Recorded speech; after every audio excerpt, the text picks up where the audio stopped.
Okay, welcome back to part two. We're going to dive into some solutions. So let me use myself as an example. We're talking about smartphones and maybe just speaking to parents. Again, we're speaking out of love and concern. We've talked about how our young people are sometimes with their phones for too long, sometimes not going to bed at the right time.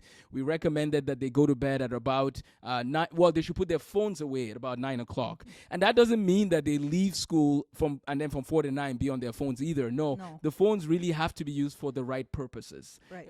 If you need to make a phone call, if you need to send a message quickly, even though I would say always try to talk to people in person as much as possible. And I tell students, if you are given an option between sitting here and browsing the internet and there's this friend who's saying, hey, do you want to hang out with me? Always try as much as possible, especially if you can. It's not like you're doing schoolwork. You were just going to browse social media. Go talk to that friend. Right. You just never know. So those are some things we said. I wanted to maybe wrap it up with the kids, and then now let's talk to the parents. Including myself, because I know I need to do better. But go ahead. What would you say to parents then, as far as modeling good technology use to our students, to our children? Kind of the same rules apply. One of my biggest pet peeves is when I go into a restaurant or even a store and the parent's on the phone and the child's crying or begging them. Or I even heard one little boy, probably 7 years old, say, "Mom, why don't you look at me?" That's not taking your child out for anything fun. So monitor your own phone use. Yep.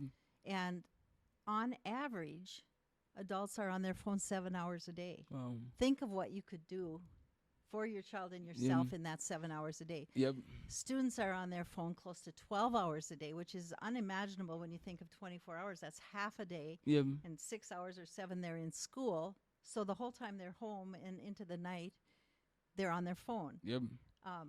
When your phone beeps, a message comes in or whatever, a notification, Yep. it takes over 20 seconds to get back to what you were doing.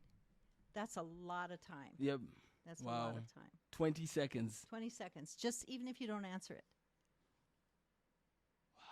So what should we do with notifications? What is the consensus? And I'm just going to add another layer of audio recording here. But go ahead. What would you say for the consensus for should we turn off notifications and check our phones at regular intervals? Is there some good healthy habits for adults when it comes to phone use?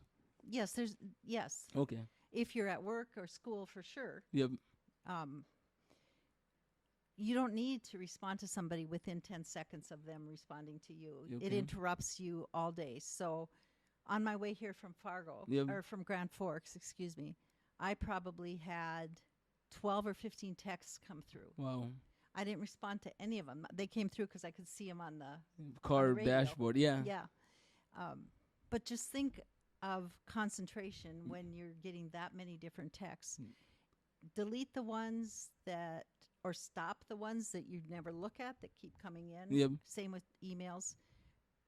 A lot of people will set a time where I can return calls at this time. I can return calls at this time. A lot of people silence their notifications like from 6 p.m. on or, whenever they're home with their families. Yep. So there's lots of things you can do that you maybe don't think about. Yeah. When we had landlines, those of you who remember, Yeah. the phone didn't ring that often. Wow. And when it did, we would answer it and call them back, or we would let it ring and because we were busy. Same thing. Yep. Wow. No, thank you. So parents, let's all do our best to help the children flourish by modeling good technology use. I need to do better, and that's part of why I asked just for some strategies. And I'll be improving my skills here over time, having designated times to check the emails and to answer accordingly. Okay, so now just talk about ADHD for a second. You work in that field a bit, is that right? Yes. Okay. I started out with ADHD. I developed the program for All True in Grand Forks because it's not understood. It impacts potential. It impacts social behavior. It impacts academics. People who are not treated for their ADHD actually have teen pregnancies more often, alcohol, drug use, don't go to college or graduate from high school. Wow. So there's a lot of negative things to not treating it. Yeah. And I'm not talking just medication. Yeah. Okay, treatment does include medication for some people. ADHD is not a good name. Attention deficit hyperactivity disorder. First of all, people have too much attention or hyper focus on things they're very interested in. Yep. to the point where they can't stop and hear what someone else is saying. Yeah. Deficit, no, they have too much attention in some things. Hmm. In some things, they don't maintain attention because they're not interested. Yep. Now, everybody has things they're more passionate about and can stay interested in, but I'm talking more than typical. Yep. Okay. Hyperactivity, there's ADHD predominantly inattentive, which I don't like either, but too much attention when you're interested. There's combined with hyperactivity, impulsivity and attention, Yep. and hyperactivity alone. So most adults are past hyperactivity, Mm. but they're on the go, they're restless, they talk a lot, they Yep. tend to interrupt. That is not necessarily a positive, Yep. but the outgoing personality is very much a positive. Mm-hmm. The children fall behind Yep. if it's not recognized, and they get bullied and they get nagged. Mm-hmm. So when I was going to the schools to observe a child, Yep. I would hear on the playground, Corey, get down. Corey, Yep. come here. Corey, do this. And I knew that was the child I was supposed to be seeing because Yeah. that's the only name everybody was yelling. Interesting. And then I would go in the classroom, and this poor child would be sitting there, bright red, sweaty, papers piled all around him, books on the floor, not having a clue what to do, looking Wow. out the window or sweating it over Yeah. academics, because they process differently. Yep. Yeah. They tend to be very gifted people. Hmm. If you can imagine doing a project and staying with it Yep. until you have to get pulled away from it, you get a lot accomplished. Yes. The problem is you don't ever go back to it Oh. because as soon as they know what it's going to look like or they're almost done with the project, they're not interested anymore. Okay. So very verbal, Mm-hmm. most of them, very bright, Yep. a lot of them. And then there's 30% that have a true learning disability. Okay. But there's 90% of untreated people with ADHD who have learning difficulties. Hmm. So it's very serious. Yeah. And what are some of the causes? I don't want to call it artificial causes, but are there certain things that can cause it? Rather, what are things that can exacerbate it? Technology. Okay. Not having good discipline and supervision. Okay. They really thrive with routine. Having things they're interested in, hands-on activities. Okay. Like if you're teaching biology and you're talking about flowers, if you don't have a real flower there, Yeah. you're probably going to lose the child that needs the hands-on, take the petals apart, look Yep. at it. Some of them are excellent readers. Most of them have difficulty because as they're reading, they get to the bottom of the page. They have no idea what they read because their mind is wandering, and then they have to start over. Yeah. So homework takes 1.5 to 2 times longer than it should. Okay. So many of the adults that I see say, I should have been an honor student in high school. Wow. But I wasn't because I couldn't. I Yeah. just barely got through Yep. because I couldn't stay focused. And then they take less challenging classes Yep. and don't reach their full potential. Wow. So what advice would you give to teachers? How can teachers support students with ADHD? There's a couple ways. There's a lot of ways. Number one, know who this child is and what their gifts are. If you're openly nagging at them and the other kids hear it, which happens often. I just observed in a classroom, and that child's name was called 3 or 4 times to pay attention, to look at the book. And the other kids catch on, and they think that child is not as smart as they are. Work with the parents because the parents know that kid. Mm-hmm. Parents are afraid to talk to teachers because they're afraid of hearing all this negative comments about their child. And at the same time, they know what that child can do. And they're right. At home or one-on-one, most of those kids you would have difficulty noticing. Mm-hmm. Be aware of the inattentive girls. They're quieter. They're not catching what you're saying.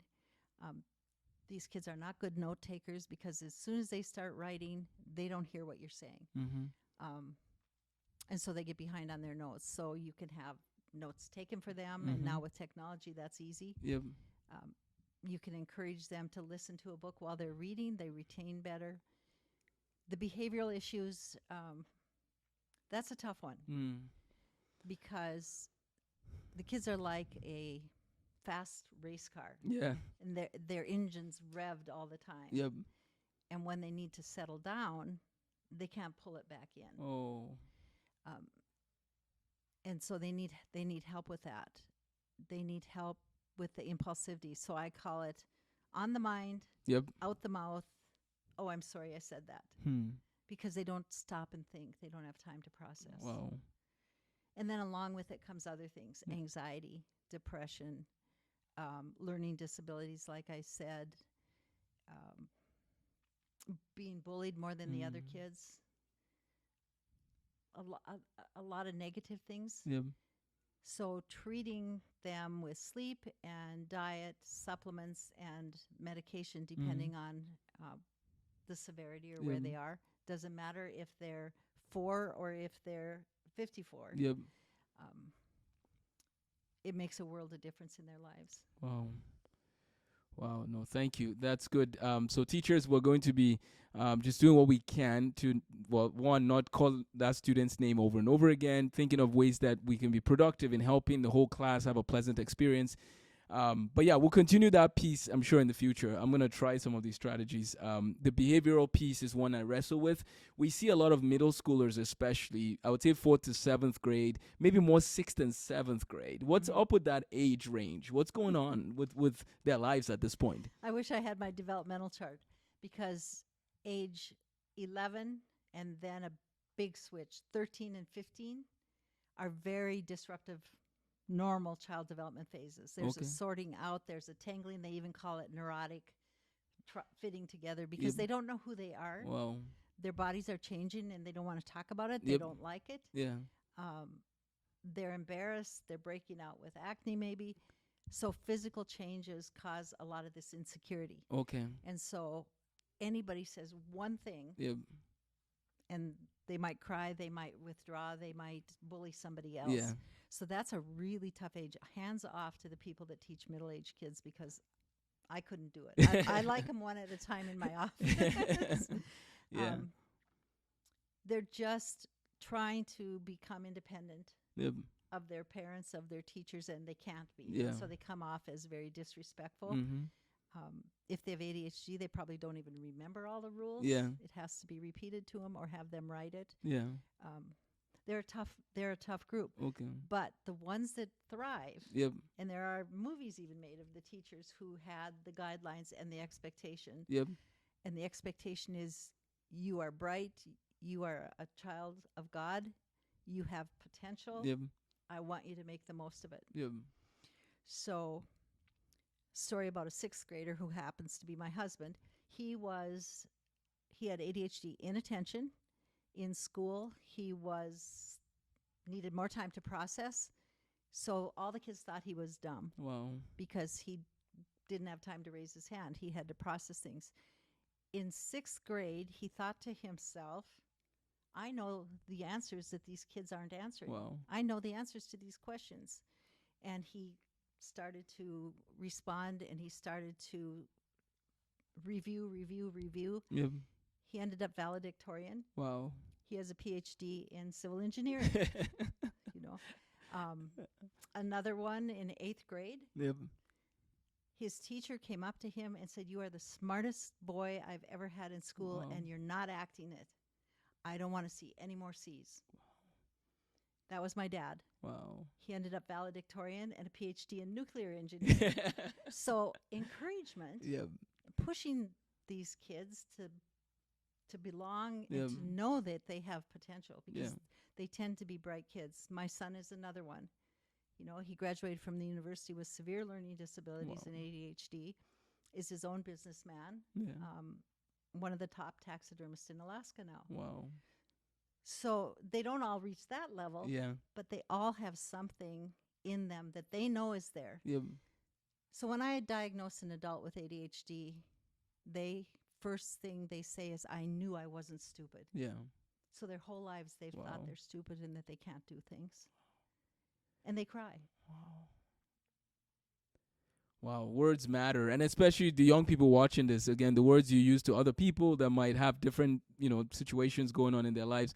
The words you use are very important to both adult and children. We just have to be careful and encourage while walking in the truth as well. Before we pivot to one last thing with nursing, I wanted to talk about what are your thoughts then about, are there some children that are just troublemakers? Like, you know what I mean? Other than just saying, okay, this one has this issue or this one has that issue. Are there kids who are troublemakers? And I understand we live in a sinful world, and of course, our school, we teach people about Jesus and the Bible, and that is big, right? When we talk about being like Jesus, because that points people to a way to live, right? There's a way to live. Ultimately, the Holy Spirit helps. That's how it ought to be. But what I'm saying is, what about people who are just like troublemakers? Have you met people who are troublemakers? What do you do? There's lots of them. Number one, they come from broken families more often than not. Okay. They don't have a dad that's in their lives very much. It's usually the dad. They haven't experienced kindness, Okay. so they don't know how to give it. Then there are kids who are just plain oppositional, and you can tell from the time they're babies. Yep. I used to tease and say, those are the babies that are born with their middle fingers sticking up. They're just not up. They're not going to cooperate, and they will openly defy. Wow. And they need routine and rules. Okay. But it's interesting because if you overpraise Yep. an oppositional defiant child and you say, oh, you're the best student, or you did so great, Yep. they'll become more oppositional Interesting. because they want the facts, not the exaggeration. Wow. So they're very difficult kids because their goal is to disrupt. Yep. And that's what they do. Wow. More with mom and the female teachers than Yeah. anybody else. You'll hear them on the playground pushing somebody. No, I did not. I didn't do it. It's not my fault. Yep. That kind of child. And they Okay. are out there. And they need routine. They need parenting. They need kindness in Yeah. return. And it's very difficult. Yep. Very difficult because they wear you down. Yeah. The broken homes, though, Gene, this is where it's really troubling. And parents, as a word of encouragement, whether you're listening to this on our audio podcast or the video, the Bible makes it clear we ought to love one another, and not doing that, or when family concerns happen, there will be a ripple effect on the child, and children are seeing a lot of that. And this is not a podcast to bring condemnation to anybody at this point. This is an encouragement to parents to where there's repentance necessary, let's seek repentance. Where there's sacrifice necessary, let's sacrifice. Love one another, and then the children can see that, and it'll help them in their situation. I just feel like as a nation, parents, we have to, when you get married, for example, and you say till death do us part, you really have to mean that. Are you ready to marry this person? Because after you get married and then you have children, it's important that you demonstrate how, what love looks like. And exactly. And if you're asking for respect from that child, you be respectful to them. Yeah. The amount of swearing I hear from parents to their children, Yeah. no wonder they talk back. Yeah. No, they're not. And swearing once or twice at your child isn't going to ruin them. It's not my idea of something you should do, but loving them and showing it to them, Yeah. not just saying I love you. Yeah. Some children don't even hear that. Yeah. But the lack of respect that Mhm. people and parents are showing to children, Yeah. I can tell when they come to see me how much they like that child that Wow. day, and where the child chooses to sit, Yeah. and their responses to mom and dad. Yeah. Be respectful, and you'll start to see it turning around. Yeah. Wow. Thank you so much, Gene. One of the things I will say, and we'll wrap up with the nursing piece here. Quick commercial break about books, by the way. Lifestem Academy does have a bookstore, especially in Moorhead. There's a free sort of library system, and in Grand Forks. The reason why I bring this up is we're saying less smartphone use, and you might say, well, what does Johnny do? Read more. And that's why these books are here. They should read more. They should interact more with other people. They should find ways to serve. Serving others can help. And even when they have ADHD, I've seen some of those kids who tell them what to do. They love to serve. They want to use their hands. And so please know that the book piece is so critical, and that's why we have these options for our students. We have lots of books, and we'll keep adding as we see books that they can learn from. We have a lot of biographies, Booker T. Washington, Benjamin Franklin, we're talking about Isaac Newton, and so on and so forth. So that's very important, is the book portion. I want to just say something about our relationship with Grand Forks that I think is very interesting. And one of them is, as we seek accreditation for our K-12 school, we're actually going to also be seeking some accreditation for our chemistry courses so we can get college credit. Because, I have a master's degree in physics, medical physics, for example. I could teach medical physics, and Dr. Jean Gullix can teach some piece she loves on something, and Dr. Harvey can teach a little bit of more advanced math. So there's really no reason why we shouldn't seek that other accreditation, because we have the resource, and we thank God for this partnership. So I bring that up for the career preparation piece of LifeSTEM, and that can add to mental health, I think, when people are sometimes worried about, what am I going to do with my life? We want to help these kids, and we want to give them the best training in the fields that we provide instruction. And so you've done some work in the nursing field. So I don't know if you could just talk briefly about your role in that, and then my idea about just maybe we should have a nursing track for those who want to go into it, because there's a need as a nation. So what have you done in the nursing field? Well, the nursing field right now has a tremendous shortage. Wow. There's not enough in-hospital nurses or clinic nurses. I have a Bachelor of Science in Nursing. Then I got a master's in maternal child nursing. Okay. Called a different name at that time. Yeah. And then a PhD in child development. And so I taught in the nursing program. I was director of the nurse practitioner program, and I taught at the med school, which was a real honor because I got to teach the med students. Why are you asking these questions, and what does it mean? Yep. And you can't look at your notes. You have to look at your patient. Yep. So that was a lot of fun to teach med students who really know nothing in year 1 and 2. Wow. Because they have an undergraduate degree in anything. Yep. And they were very amazed to find out that they should only ask questions that are pertinent to the patient. Yeah. But nursing is a caring profession. So if you have kids who are by nature caregivers, Yep. like you might have a headache and they bring you a blanket, or they bring you a drink of water, or they take care of their pets. Yep. And they're just that kind of loving kind of child. They might make a great nurse. Yep. If you have a child who's a leader Yep. and wants to be in control and take care of things, Yep. they might be a great nurse. But right now, with my family history of everybody going to the university, Yep.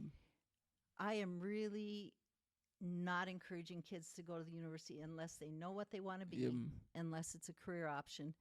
And most of those careers are professional degrees. Okay. Engineering, nursing, what you did, Physics. Yeah. with a goal, Yes. or a degree like nutrition, Yep. dietitian, and go on to med school or become a physician assistant or Yep. or whatever. I wanted to be a nurse practitioner because I wanted to be independent. Mm-hmm. I wanted to be able to make decisions for my patients and have more time to spend with them. Wow. Where the doctors become very limited by the organization they work for, like Yep. 10-minute checks, or Yep. it's hard to do. It's easy to miss something. Yes. Mm-hmm. Nursing is difficult. Wow. You have to know your math. You have to know social psychology. You have to know how to, what the medications are and Yep. what they do. And a big part of what I put into the programs when I was teaching was the nutrition and supplements, Yep. which are pretty much ignored Okay. by the medical field. Hmm. It's great. When Yeah. I was graduate from high school, I went to Chile, Yeah. South America, and I was an exchange student, and I was a hotshot Spanish student. So I got there, and I didn't understand what they were saying. Took me about a week. I became fluent in Spanish. Wow. So I went back to the university, or went to the university as a freshman, and I challenged all the Spanish Wow. up until 4th year. So I ended up with a Spanish degree in 2.5 years. And my dad said, "That's a great hobby. Yeah. What are you going to do for a career?" And my mom said, "You like people. You Yeah. love to be with people." So I went over to nursing. Mm-hmm. Wow. So that's some advice you can lead your students. Yep. You know, I have used my Spanish a lot. Yep. I was invited on mission trips because of it. Yeah. So I I always wanted to be a missionary, so Yeah. I got to do that Yep. through my Spanish and because I was a nurse. Yes. So Which is a great field for missions. Like, I honestly, and maybe this is an official declaration, we have to have a Florence Nightingale School of Nursing at Lifestem Academy. And because it's like wartime where you have this shortage of soldiers and you recruit, right? So we have a shortage of nurses. I saw an update. There's this new hospital in Minnesota, brand new hospital, and one of their floors was like empty Yeah. when there was like one of the patients was recording showing, I can't find a nurse. Like, I need help. We have this new hospital, but we don't have any nurses to staff the whole floor. So I just think we have a situation where we need more nurses. It's a great career to go into. You get to make an impact. It's a training that you can take to places like, whether it's Nigeria or certain parts of America. I've gone to certain reservations I work at as a medical physicist, and they have people flying in from Baltimore all over the country to serve in those communities. We need more people to consider nursing, right? Yeah, we need definitely. less women's studies and more nursing majors. But go ahead. Right. And the hospitals are hiring traveling nurses, which is fine, but they pay A lot a more. lot more salary. They pay for their lodging and their board and room. Yep. And those nurses don't know the culture they're nursing in. No. I helped a doctor in Ethiopia design kind of a pediatric clinic. Yeah. And I said, you've got to have the nurses before you can really Wow. move forward. And so no matter where you are, I chose nursing not because I wanted to work in a hospital. I told the dean, no, I'm not working in a hospital. And she's like, who are you? But because I knew I could work anywhere and I could take care of people who needed help. Yep. Okay. Well, I really think I'm going to work to develop this more, and hopefully when we do another episode in the fall, we can discuss it. But I definitely think those who are interested in medical physics, you love math and you want to go into physics and research, we want to work with you. Those who are interested in nursing, those who are interested in, even if you want to be a social worker, it doesn't matter. But the point, though, is we want you to think about a track, ask questions. We want to connect you to job shadowing opportunities. And students, please don't be anxious. Don't worry. Just have a notebook. Take notes of the things you learn as you do this, as you journey through this. We're here for you. We want to help you to make the most of the life God has blessed you with. So those are some of my thoughts as far as the career track. So I think the Florence Nightingale name is pretty fitting. So maybe in our next episode, we can do a deep dive onto the influence of Nightingale on the field of medicine for sure. Yeah, and college is expensive, and 90% of incoming freshmen have no idea what they want to do. Wow. So they shouldn't be there. No. They should be job shadowing or mentoring or something. Yep. My oldest son is a physician. Yeah. And when he was 9 years old, he said, I'm going to be a doctor. Wow. 9 years old. I said, what are you going to do? And he said, sports medicine, of course, because he liked it. But he's not in sports medicine.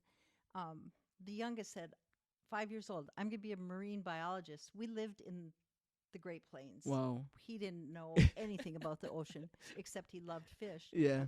Well, he's not a marine biologist, but he's a taxidermist in Alaska. Interesting. So the interests your young kids have can stay with them. Yep. It really can.